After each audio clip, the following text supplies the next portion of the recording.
Good morning, everybody. Happy Wednesday, and it's time for us to talk about some more training camp storylines. This was another thing that kind of emerged from the mini camps when you're trying to parse through and find the compelling narratives. And I figure it's worth taking at least a few minutes of your day to think about it and talk about it. So, we're going to talk a little bit about an emerging storyline that came from the minicamp last week. And it's kind of been building up to this during a good chunk of the offseason, basically ever since the draft. And yes, the two things are most certainly connected. First of all, real quick though, I want to say last night's tier maker stream was fun. We tier makered every team's running back room across the NFL, and people seem to like it. People seem to be interested in it, so we will probably do it again maybe next week. Probably do wide receivers, so just something to keep an eye out for, but it seemed like people liked it, so we're going to do it again in the future. But this video is not about that. This video is about D'Wayne or D. Eskridge. That's right. We're going to revisit D'Wayne Eskridge. Maybe for the last time ever. I don't know. Maybe this is it for him. Maybe this is the last time I need to talk about him as a member of the Seahawks. Or maybe he's going to start justifying that second round pick. And he'll be here for at least the next 2 years. I don't know. But this has been one of the, I don't want to say the primary storylines from this camp, but I think it's one of the primary interesting ones. There was, throughout the OTAs and mini camps, a little bit of a current, a little bit of an undertow of D'Wayne Eskridge is finally getting it. We were kind of getting pulled into that just a little bit. Oh, he's starting to pick up the playbook now, which, I mean, isn't that really sad when you come into the league as a 25-year-old and you still haven't picked up the playbook and people are like celebrating the fact that you're doing it now in year 3. But people were saying that. People were saying he looks totally different. We got this tweet right here from Curtis Crabtree quoting DK Metcalf. From last year to now, I think he's a totally different player. He's been special this whole camp. So D'Wayne Eskridge is starting to get some positive feedback from players and from coaches and from the reporters who watch these mini camps. So let's talk a little bit about D. Eskridge and what he could do for this team if he chooses now to figure things out. So first of all, let's talk about D. Eskridge's place. And I'm just going to go randomly back and forth depending on my mood, calling him D or D'Wayne. Like, he wants to be called D, I respect that. But then again, I don't, because you don't get to have a nickname until you actually do something good in the NFL. Like, I'll call you what your mom calls you because that's the only thing you've earned. But sometimes I'm like, it's okay. Sometimes I'm like, no, he doesn't deserve it. Whatever. Anyway, let's talk a little bit about what Eskridge can do, because obviously the trigger for some of this conversation probably stems from the draft when the Seahawks selected Jackson Smith-Njigba in the first round. And with Tyler Lockett and DK Metcalf locked up under contract for at least another couple years, and with Lockett now getting restructured, it's clear that there are at least 3 receivers ahead of Eskridge on the roster. At least 3. So, as of right now, going into the eventual training camp portion of the offseason next month, we can safely say that Eskridge's best case scenario is to be wide receiver 4. And we're probably only going to carry 5 receivers, so his margin for error is getting smaller.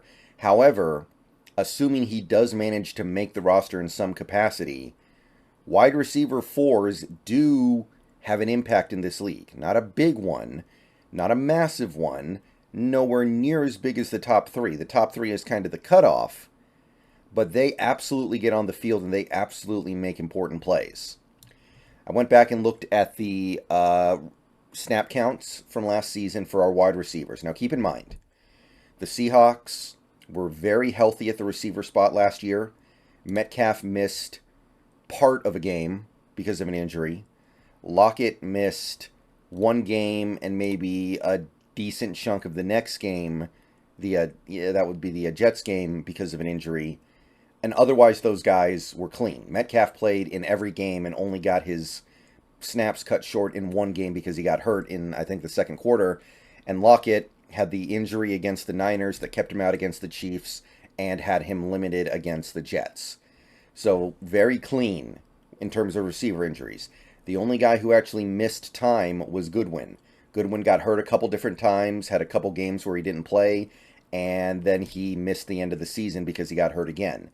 But even Goodwin, you can see that he played in most of the games. He played in 13 games. So we didn't have a lot of injuries at receiver, but you can still see players that are not part of our top three, Metcalf, Lockett, Goodwin, still got onto the field some of the time and still made some kind of impact.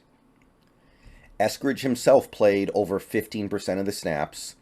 Laquan Treadwell, mostly at the end of the year when people were starting to get hurt, but he still played over 12% of the snaps. Cade Johnson played over 5%. Derek Young played almost 10%. Penny Hart got about 3%.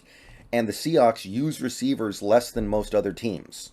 So even in a season where you didn't use your receivers all that much, and you didn't really have that many receiver injuries to your top three, you still had to use other wide receivers a fairly decent amount. And I don't think it's hard to picture the Seahawks using more receivers this year.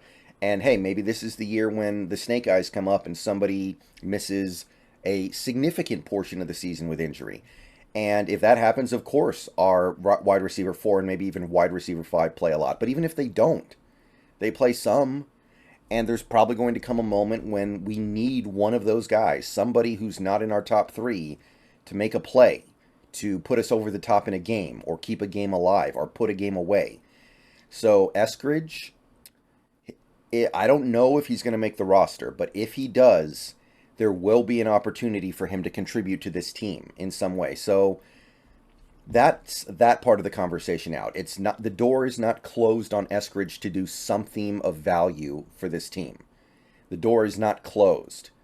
So with that in mind, let's talk about what D'Wayne Eskridge is. Let's try to refresh our memories on what D'Wayne Eskridge brings to the table, because for the last 2 years, when you've asked that question, the answer has mostly been pretty derogatory, right? Like, very insulting.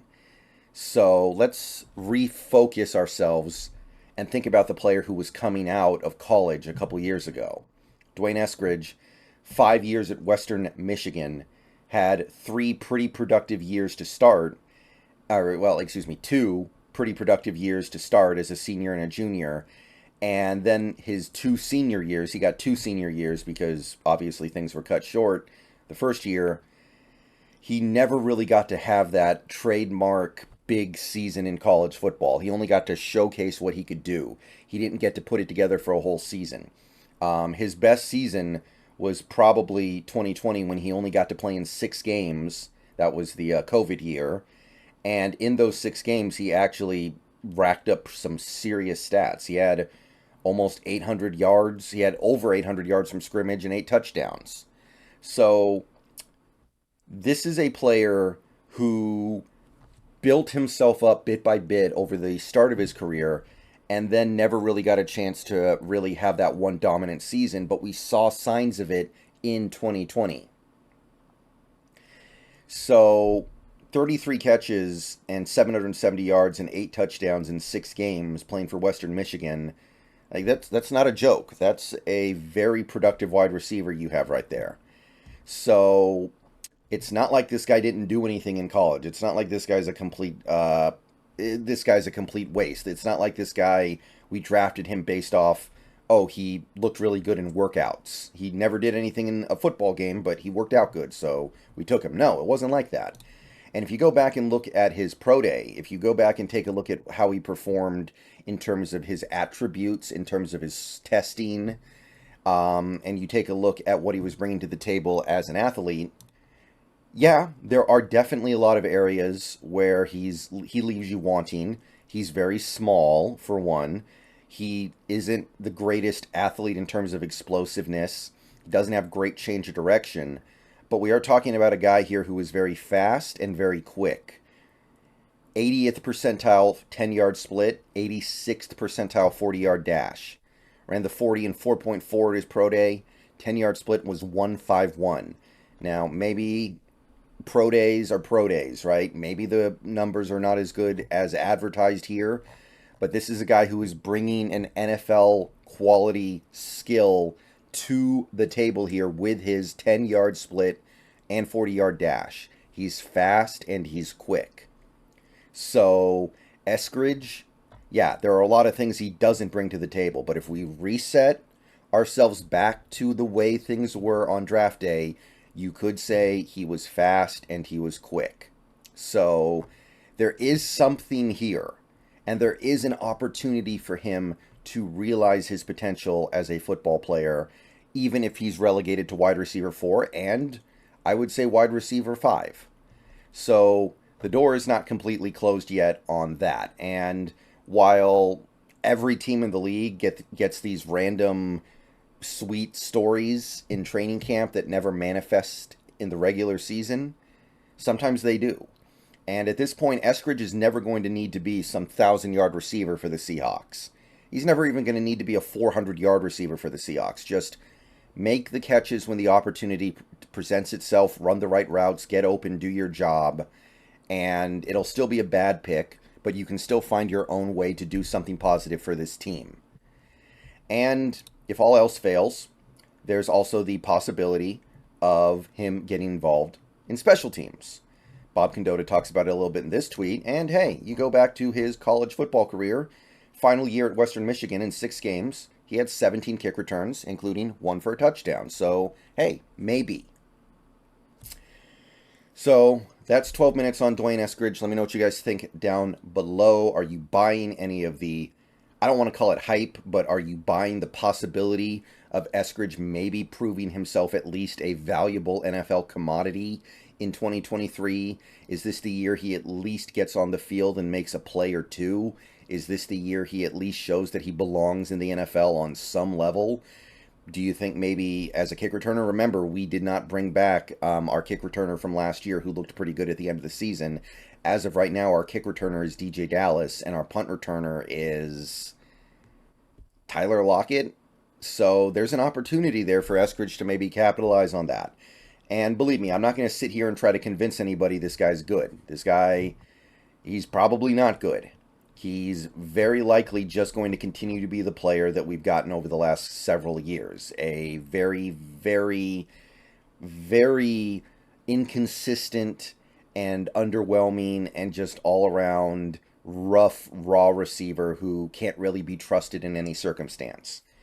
But I have no doubt that there is something to the fact that Eskridge is realizing this is it. We have JSN now as our slot receiver, when Eskridge was probably projected to be our slot receiver going forward when we drafted him. So that spot has been taken away from him now. He's probably not going to be able to fight JSN off. He also knows we've got other interesting receivers on this roster like Derek Young, like Cade Johnson, like Matt Lander, like even Jake Bobo. And he's going to have to fight those guys off. It's not going to be easy. But Eskridge, this is not a talentless player. This guy does have some things to bring to the table to try to fight off those guys on the depth chart. So, what do you think? What are we getting out of D. Eskridge in 2023? See you guys later. Go Hawks. That's the second kind of compelling. I don't even know if compelling's the right word, but that's like the second storyline narrative that's emerged from this training camp that has made me think about things. See you guys later. Go Hawks.